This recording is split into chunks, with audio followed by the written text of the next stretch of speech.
आज आपण पाहतोय की गेल्या 10 वर्षांमध्ये भारताचं जे स्थान आहे आंतरराष्ट्रीय पातळीवर हे प्रचंड पद्धतीने बदललेलं आहे.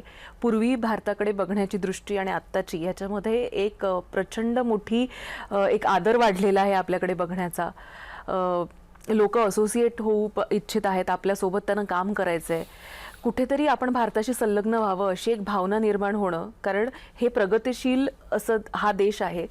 इथं एकीकडे हे असं म्हणजे मला असं वाटतं की जगामध्ये जिथं आपल्याला मान्यता प्राप्त होतीये तिथं आपल्याच देशामधले काही लोक किंवा काही पक्ष, विरोधी पक्ष म्हणून जे स्वतःला म्हणतायत, तर त्यांनी अशा पद्धतीची निदर्शनं करणं किंवा आपण आता पाहिलं म्हणजे मी जसं मगाशी पण म्हटलं की आपण अगदी अडवाणीजींसोबत देखील आपल्याला तो सहवास लाभलेला आहे. त्या काळातलं राजकारण बघितलं, त्या काळातही काँग्रेस होती, स्ट्रॉंग होती. आता आहे त्याच्यापेक्षा, कारण आपण आता पाहतोय की गेल्या काही काळामध्ये एक पद्धतीनं उतरती कळा काँग्रेसला लागलेली आपल्याला संबंध देशामधल्या निकालांमधून निवडणुकीच्या समजते. असं असताना त्या काळातली काँग्रेस आणि आत्ताची हे आपण म्हणजे ओव्हरऑल राजकीय परिस्थिती आपण बघतोय. अशा पद्धतीनं महिला खासदार पंतप्रधानांचा रस्ता अडवू इच्छितात किंवा पंतप्रधानांच्या जागेच्या जवळ जाऊन आपण अशा पद्धतीनं वर्तन करणं हे किती धक्कादायक आहे मुळात.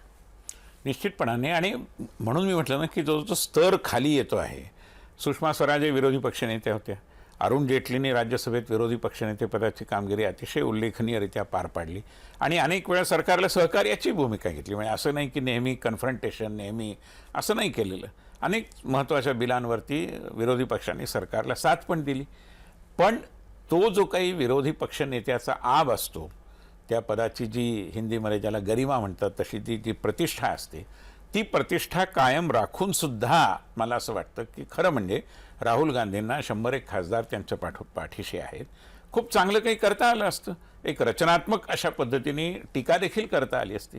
पण थिल्लरपणा, उच्छृंखलपणा आणि वर्तमानपत्रांच्या हेडलाईन्स मॅनेज करण्यासाठी, म्हणजे त्या काबीज करण्याकरता काही ना काही अशा प्रकारची गोष्ट करणं, अशा प्रकारच्या ॲक्टिव्हिटीज करणं, मला असं वाटतं की हे त्यांनी सोडून दिलं पाहिजे. मग यातनं त्यांची स्वतःची प्रतिमा देखील खूप मलिन होते आहे आणि त्याहीपेक्षा विरोधी पक्षनेते पदाचा जो आब आहे तो अजिबात राखला जात नाही आहे आणि त्याच्यामुळे संसदीय लोकशाहीची हानी होते.